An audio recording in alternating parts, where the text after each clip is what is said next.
आज हम इस चैप्टर इंडियाज़ फॉरेन पॉलिसी इसका एक टॉपिक ले रहे हैं जो है इंडियाज़ न्यूक्लियर प्रोग्राम। तो हम बेसिकली यहाँ पर न्यूक्लियर जो प्रोग्राम्स है उनके बारे में वर्ल्ड का जो स्टेटस है उसको देखेंगे और जो इंडिया का स्टेटस है उसको हम डिस्कस करेंगे। तो सबसे पहले हम यहाँ पर देखते हैं कि न्यूक्लियर प्रोग्राम जो है वो वर्ल्ड लेवल पर किस तरह से राइज हुआ। तो यहाँ पर हमें सबसे पहले ध्यान में रखना है कि न्यूक्लियर प्रोग्राम में यानी न्यूक्लियर जो वेपन है वो सबसे पहले 1945 में यूएस ने यूज़ किया था। किसके अगेंस्ट में? जापान के अगेंस्ट में। उसका शहर नागासाकी और हिरोशिमा पर जो बमबारी करी थी वो न्यूक्लियर वेपन का ही एक नमूना था। उसके बाद इससे पहले अगर हम कहें कि 1945 के समय सिर्फ एक यही स्टेट था जो न्यूक्लियर स्टेट जाना गया, लेकिन इसके अगले ही साल फिर तो जो नेक्स्ट यूके है या फिर फ्रांस है, उसके बाद में चाइना, इन्होंने अगले ही साल इस न्यूक्लियर वेपन को यानी इसकी टेक्निक्स को इन्होंने गेन कर लिया। तो इस तरह से हमारे सामने ये कुछ सुपर पावर ऐसी आई जैसे कि यूएस, यूके, रशिया और चाइना। इसके साथ नेक्स्ट जो कंट्री थी वो थी यूएसएसआर। तो इस तरह से हम देख रहे हैं कि जो सुपर पावर थी उस समय की, उन सबके पास में 1946 के बाद न्यूक्लियर टेक्निक्स आ गई थी। अब आगे क्या हुआ, आगे देखते हैं कि इनका स्टेटस राइज हुआ या इन्होंने अपने वेपन्स को रिमूव करने के लिए कोई तैयारी की। यहाँ पर हम सिर्फ इतना जान रहे हैं कि यूएस ने न्यूक्लियर प्रोग्राम को स्टार्ट किया जिसमें कि इन सबका इन्वॉल्वमेंट हुआ। लास्ट फाइनली ये 5 कंट्री ऐसे थे जिनके पास में न्यूक्लियर टेक्निक्स थी। ओके, अब इस समय हमारे इंडिया की क्या थिंकिंग थी हमें वो भी जानना जरूरी है। तो उस समय हमारे जो नेहरू गवर्नमेंट चल रही थी उन्होंने हमेशा न्यूक्लियर वेपन से हेट करी और उन्होंने हमेशा इसके अगेंस्ट में ही अपने स्टेटमेंट को, अपना जो भी व्यूज़ थे, अपने जो भी ओपिनियन थे, अपने जो भी स्टेटमेंट थे, उसमें हमेशा इन्होंने न्यूक्लियर वेपन्स के अगेंस्ट में ही बोला। लेकिन इसके बाद भी जो हमारी इंडिया की गवर्नमेंट या फिर हम उसमें स्पेशली जो हम बोलेंगे नेहरू ने एक जो कमीशन था उसको अपॉइंट किया था अपनी इंडिया में ही, एईसी के नाम से, एटॉमिक एनर्जी कमीशन। इसका मेन काम था कि वो कुछ ऐसी पॉलिसीज़ बनाए, ऐसे प्रोग्राम्स इन्वेंट करे, ऐसी एटॉमिक एनर्जी को राइज करे जो कि हमारी कंट्री को ग्रोथ दिलवाए।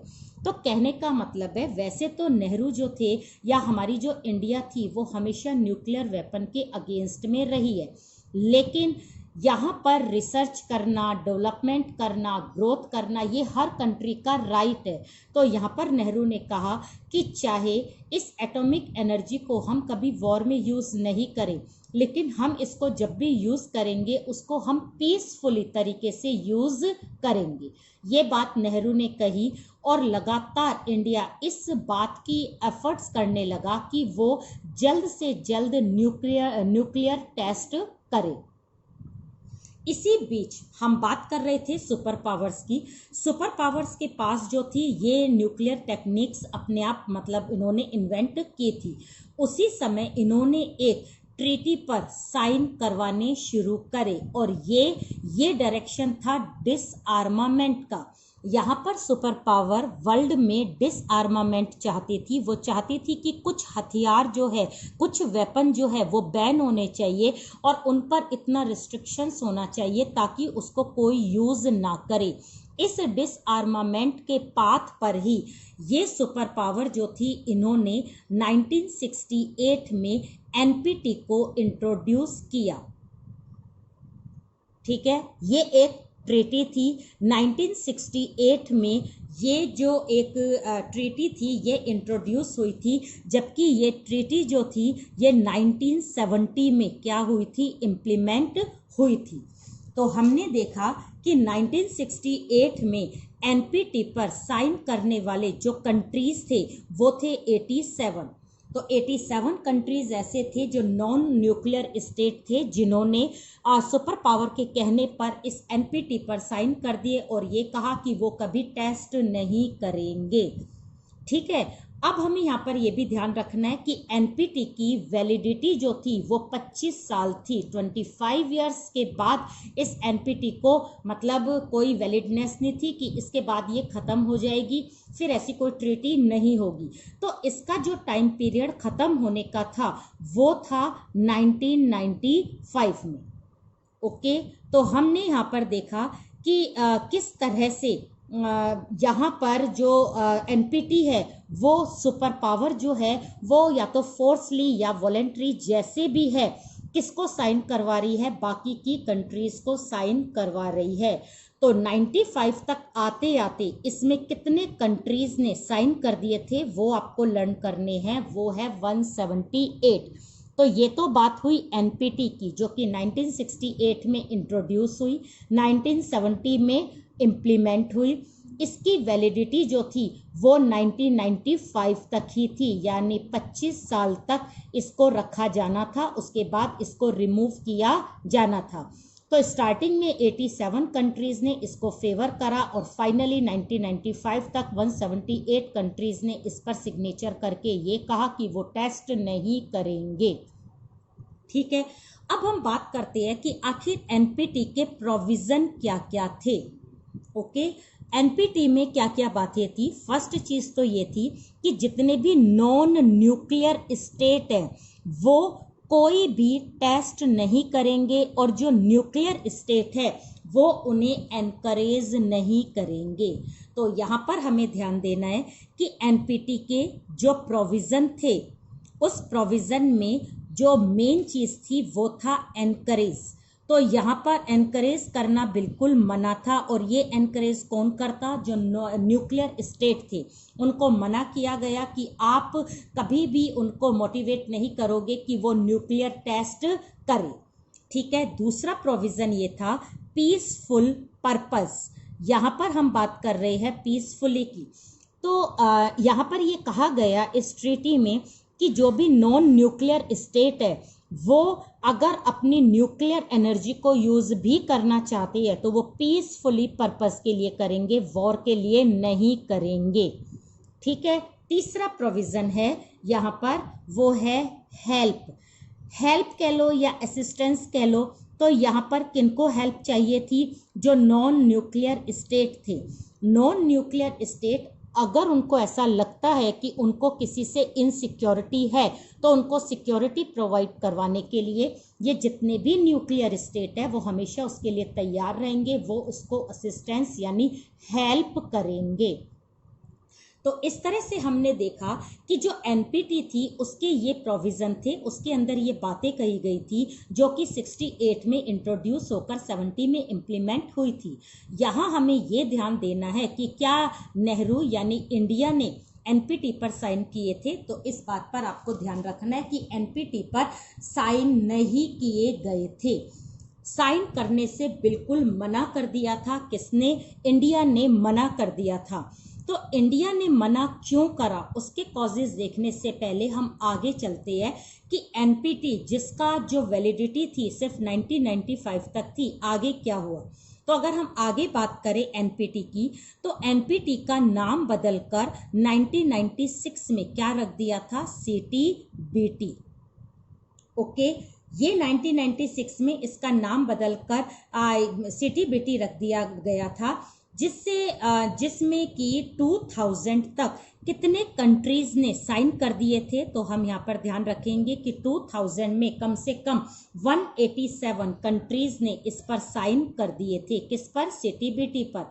तो कहने का मतलब है इंडिया ने ना तो एनपीटी पर साइन किए ना सीटीबीटी पर साइन किए। दोनों का प्रोविज़न ये सेम था कि नॉन न्यूक्लियर स्टेट जो है वो किसी तरह का कोई भी पहल नहीं करेंगे टेस्ट करने की। अगर उन्हें कोई हेल्प चाहिए तो वो सुपर पावर से हेल्प लेंगे, और अगर उन्होंने इस टाइप का कोई टेस्ट करा तो उसका यूज़ वो पीसफुली जो पर्पस होगा उस पर लगाएंगे। तो कहने का मतलब है पूरा डोमिनेंस किसका चल रहा था? सुपर पावर का। अब हम यहाँ पर ये देखते हैं कि इंडिया ने इस पर साइन करने से मना क्यों कर दिया, वो कौन कौन से कॉजेस थे जिसने कि उन्होंने इस एनपीटी और सीटीबीटी पर साइन करने से रिफ्यूज कर दिया। इसमें पहली चीज जो इंडिया ने कहा, उन्होंने कहा कि ये जो ट्रीटी है इसमें मोनोपोली है। अब मोनोपोली किसकी है? सुपर पावर की है। सुपर पावर अपनी मोनोपोली से सारे के सारे कंट्रीज को क्या कर रही है? दबा रही है। दूसरी चीज ये है उनका कॉजेस कि ये जितने भी सुपर पावर है ये तो बिल्कुल फ्री है। किस चीज में फ्री है? मैन्युफैक्चरिंग में। किस चीज की मैन्युफैक्चरिंग में फ्री है? ये कह रहे हैं कि यहाँ पर ये लोग तो अलग अलग तरीके के न्यूक्लियर टेस्ट करने के लिए फ्री है, लेकिन हमारे ऊपर क्या लगा रखा है? बैन लगा रखा है। अगर इस ट्रीटी को आपको करना भी है तो बैन सब पर होना चाहिए, लेकिन यहाँ पर इनके पास ये टेक्निक्स है, इसे ये और ज़्यादा डेवलप करने के लिए हमेशा फ्री रहेंगे, मैन्युफैक्चरिंग करते रहेंगे, लेकिन हम जैसे कंट्री पर मैन्युफैक्चरिंग की क्या हो जाएगी? मनाही हो जाएगी। तो बात क्या है? गलत है। तीसरा जो इनका ऑब्जेक्शन था वो ये था कि सीक टू एबॉलिश, यहाँ पर इस ट्रीटी को या इस ट्रीटी में ये प्रोविजन होना चाहिए था, ऐसा तरीका ढूंढना चाहिए था कि न्यूक्लियर वेपन्स को सारे के सारे कंट्रीज जो है वो डिस्ट्रॉय कर दे। अगर ऐसा तरीका, ऐसी चीज अगर इस ट्रीटी के प्रोविजन में होती तो इंडिया जरूर साइन करता, लेकिन यहाँ पर कभी भी वेपन्स को एबॉलिश करने का कोई भी तरीका ढूंढा नहीं जा रहा था, बल्कि नॉन न्यूक्लियर स्टेट को रोका जा रहा था कि वो न्यूक्लियर टेस्ट ना करे। ठीक है। फाइनली हमारे इंडिया ने ये कहा कि ये ट्रीटी जो है वो है बियास्ड। बियास्ड का मतलब है कि ये ट्रीटी इम्पार्शियल ना होकर पूरी तरह से पार्शियलिटी पर बेस्ड है, और हम ऐसी ट्रीटी को रिफ्यूज करते हैं जो कि हमारी ग्रोथ और हमारे डेवलपमेंट पर बैरियर है। तो यहाँ पर हम सिर्फ ये चीज़ देख रहे हैं कि हमारे इंडिया को ऑब्जेक्शन जो है वो एनपीटी से नहीं है, सुपर पावर से नहीं है। एनपीटी के अंदर जो प्रोविजंस है उनसे उनको ऑब्जेक्शन है। अगर ये प्रोविजन चेंज हो, सबके लिए एक जैसे हो, मैन्युफैक्चरिंग की जो फैसिलिटीज़ है वो इनके साथ दूसरे को भी मिले या फिर इनकी भी हट जाए, तो हमारा इंडिया इस पर साइन कर देगा।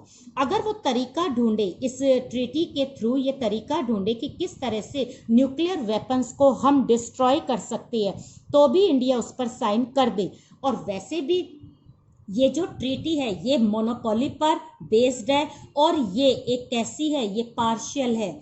इसमें किसी भी तरह की कोई इम्पार्शियलिटी जो है वो हमारे मतलब इंडिया को दिखाई नहीं दे रही थी, इसलिए उन्होंने एनपीटी और सीटीबीटी पर साइन करने से मना कर दिया। तो ये तो एक स्टेटस हुआ वर्ल्ड के उस पर कि वर्ल्ड में न्यूक्लियर जो टेक्निक्स है वो सबसे पहले कहाँ आई, उसके बाद कहाँ पर आई। उसके बाद इन सुपर पावर्स ने ये सोचा कि हम इस न्यूक्लियर टेक्निक्स पर अपनी क्या करें? डोमिनेंस करें, इसको अपने क्राइटेरिया तक सीमित रखें, किसी और कंट्री को ये टेस्ट नहीं होने दे ताकि वो कंट्री जो है वो हमारी कैटेगरी में ना आ पाए। ठीक है, तो वो रोक रही है उनके डेवलपमेंट को। तो यहाँ पर हमें ये देखना है कि क्या हमारे इंडिया ने न्यूक्लियर टेस्ट नहीं किया। अब हम इंडिया पर चलते हैं, तो हम यहाँ पर अपने इंडिया में जो न्यूक्लियर टेस्ट हुआ, कब हुआ, कैसे हुआ, ये सारी चीज़ अभी हम डिस्कस कर रहे हैं। तो सबसे पहले हमें ध्यान रखना है 1974 में जब इंदिरा गांधी की गवर्नमेंट थी तो न्यूक्लियर टेस्ट जो था वो फर्स्ट टाइम कंडक्ट करवाने की परमिशन जो थी वो इंदिरा गांधी ने दी। वो बात अलग है कि ये वाला टेस्ट जो था वो इतना सक्सेसफुल नहीं हुआ, लेकिन इंदिरा गांधी ने प्रॉमिस किया था कि इस टेस्ट के बाद जो टेक्निक्स आएगी उसका यूज़ हम पीसफुली पर्पस के लिए करेंगे। इस समय यानी इस टाइम पीरियड में 1974 में जब ये टेस्ट हुआ था, उसी समय उसके नियर अबाउट अगर हम देखकर चले तो 1973 में अरब और इजराइल का क्या चल रहा था, एक तरह से वॉर, जो सिविल वॉर उनका चलता रहता है, वो उस समय चल रहा था, जिससे कि ऑयल के प्राइसेस बहुत ज़्यादा हाई हो रहे थे। इसके बावजूद भी हमारी इंडियन गवर्नमेंट ने 74 में ये टेस्ट करने की परमिशन दी थी। उसके बाद फेल होने के बाद नेक्स्ट जो टेस्ट किया गया, ये टेस्ट मई 1998 में किया गया था। इस समय वाजपेयी की गवर्नमेंट थी और ये टेस्ट जो था ये बिल्कुल सक्सेसफुल रहा। तो हमें यहाँ पर ध्यान रखना है, इस समय इंदिरा की यहाँ पर गवर्नमेंट थी। जबकि अगर हम यहाँ की बात करें तो इस समय जो मेन हमारे वो थे पीएम थे वो थे वाजपेयी। ठीक है, तो इस तरह से हम देख रहे हैं कि वाजपेयी की गवर्नमेंट में ये वाला जो न्यूक्लियर टेस्ट था ये क्या हुआ, सक्सेसफुल हुआ। अब हम इसके साथ साथ इम्पैक्ट भी देखते हैं कि अगर टेस्ट हमारा सक्सेसफुल हुआ तो इसके इम्पैक्ट क्या क्या हुए। तो इम्पैक्ट में फर्स्ट चीज क्या आएगी, अमेरिका का व्यू या अमेरिका का जो एक मतलब हमारे लिए जो उसका एक मानना था वो क्या हो गया, बिल्कुल अलग हो गया। तो हम यहाँ पर यूएस को देखेंगे कि अमेरिका जो हम पर हेल्प देता था, हमें जिस तरह से सपोर्ट करता था, वो सपोर्ट देना उसने क्या कर दिया, मना कर दिया। पहला इम्पैक्ट। दूसरे इम्पैक्ट की अगर हम बात करें तो वो आएगा ग्लोबल स्टेटस।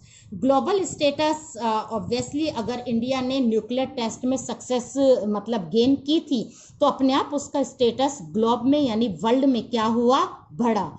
तीसरी चीज आएगी जो रिलेशन उसके चेंज हुए थे। तो रिलेशन में हम मेन चीज किसकी देखते हैं, जैसे चाइना की, पाकिस्तान की जो रवैया हमारे साथ में उनका था, उसमें उनका एकदम जो रिलेशन थे वो क्या हो गए थे, चेंज हो गए। क्यों? क्योंकि जैसे हमारे पास में न्यूक्लियर टेक्नोलॉजी आई तो हमारे नेबर कंट्रीज में एकदम क्या हुआ, एकदम से वो मतलब एकदम उन्होंने शो क्लोज यानी वो मतलब बहुत ही ज़्यादा टेंस कह लो या हमारा डोमिनेंस कह लो, या हमें उनको लगने लगा कि अब इंडिया भी कैसा हो गया है, पावरफुल हो गया है।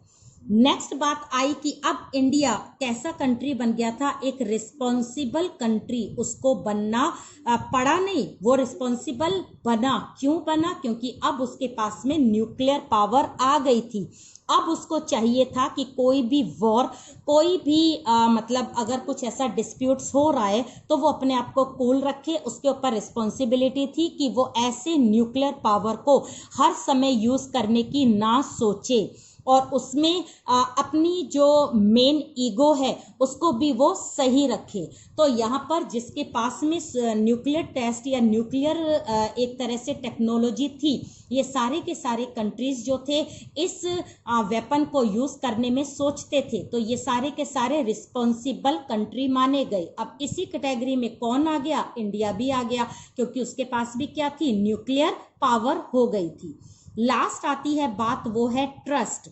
ट्रस्ट किसका था? ट्रस्ट था जनता का, लगातार बढ़ने लगा। जैसे ही हमें सक्सेस मिली तो लोगों के अंदर एक अपने आप ही जो फीलिंग्स थी वो कैसी आ गई, वो कॉन्फिडेंस की और ट्रस्ट की आ गई कि अब हमारा इंडिया जो है वो सुपर पावर है, वो किसी से कम नहीं है। अगर नेबर कंट्री कुछ गलत तरीके का रवैया यूज करते हैं तो हम उसको आराम से आंसर दे सकते हैं। तो इम्पैक्ट अच्छे भी हुए और इम्पैक्ट बुरे भी हुए। अच्छे तो ये हुए कि हमारा जो एक तरह का पॉलिटिकल स्टेटस है, डिप्लोमेटिक स्टेटस है, हमारे जो रिलेशंस है और हमारी जो जनता का ट्रस्ट है वो लगातार क्या होने लगा, बढ़ने लगा। नेगेटिव में जो हमारी सुपर पावर्स थी उनकी नाराजगी जो थी वो ऑब्वियस थी, उनको एक बार लगा कि ये चीज़ गलत है, लेकिन धीरे धीरे उन्होंने भी इस बात को एक्सेप्ट करना शुरू कर दिया कि इंडिया के पास में न्यूक्लियर टेक्निक्स है और अब वो एक न्यूक्लियर स्टेट माना जाएगा। फाइनली अगर इंडिया ने अपने आप को जस्टिफाइड किया तो उसने ये बात कहकर जस्टिफाइड किया कि उसको अपनी नेशनल सिक्योरिटी को बचाने के लिए इस टेस्ट को करना जरूरी था। तो अगर ये टेस्ट हुआ है, कौन सा टेस्ट, ये न्यूक्लियर टेस्ट अगर हुआ है, उसका मेन कारण ये है कि वो अपनी एक नेशनल सिक्योरिटी को बचाना चाहता है। दूसरा वो ये चाहता है कि उसका स्टेटस क्या हो, इम्प्रूव हो। तो अगर हम टेस्ट के रीज़न देखना चाहे कि ये टेस्ट करवाने के मेन रीज़न जो कि इंडिया ने बताए, उसमें फर्स्ट आएगा सिक्योरिटी। वो अपनी सिक्योरिटी को लेके बड़ा सेंसिटिव था, उसको लगता था कि वो नेबरिंग कंट्री जो है वो आगे चलकर उसको नुकसान दे सकती है, इसलिए उसने न्यूक्लियर टेस्ट को प्रेफरेंस दी। दूसरी चीज ये आती है कि उसने अपने स्टेटस को, उसका स्टेटस जो वो चाहता था कि पॉलिटिकल और डिप्लोमेटिक जो उसका स्टेटस है वो इम्प्रूव हो, सारे के सारे वर्ल्ड के कंट्री ये समझे कि इंडिया भी पावरफुल है, डेवलप्ड कंट्रीज की कैटेगरी में आ सकता है। इस स्टेटस को इम्प्रूव करने के लिए उसने इस टेस्ट को होने दिया और इस टेस्ट को कंडक्ट करवाया। तीसरी चीज यहाँ पर ये आती है कि मेनली अगर मेन पर्पस हम माने तो वो एक कॉन्फिडेंस को गेन करना था, और ये कॉन्फिडेंस किसका था? जनता का था, उसकी अपनी जो खुद के सिटीजन है उनका था। तो जितने सिटीजन इंडिया के थे उनका कॉन्फिडेंस लेना उसके लिए बहुत जरूरी था, और उसको लेने के लिए ये टेस्ट कंडक्ट करवाना जरूरी था। लेकिन इसके साथ इंडिया ने ये प्रॉमिस करा कि जब भी कभी वॉर होगा तो वो कभी फर्स्टली न्यूक्लियर वेपन को यूज नहीं करेगा, वो सबसे पहले एकदम इस हथियार को यूज नहीं करेगा। अगर दूसरा कंट्री इसको यूज करे तो ही वो इसको यूज करेगा, अदरवाइज वो पीसफुली तरीके से वर्ल्ड में रहेगा, रिस्पॉन्सिबल बनकर रहेगा। लेकिन न्यूक्लियर टेस्ट होना जरूरी है ताकि पूरे वर्ल्ड के कंट्रीज में क्या रहे? इक्वलिटी रहे। और उसने शुरू से एनपीटी और सीटीबीटी का मतलब विरोध किया, और आज भी वो इसके अगेंस्ट में है। तो इस तरह से आज हमने इस वीडियो में न्यूक्लियर प्रोग्राम्स को देखा, पूरे वर्ल्ड में इस चीज़ को देखा कि किस तरह से न्यूक्लियर वेपन्स जो है वो लगातार, या ये जो टेक्निक्स किस तरह से स्प्रेड हुई, हमारे यहाँ पर कब न्यूक्लियर टेस्ट किया गया, उसका इम्पैक्ट जो है वो कैसे पड़ा, और इस टेस्ट को करवाने के रीजंस क्या क्या थे।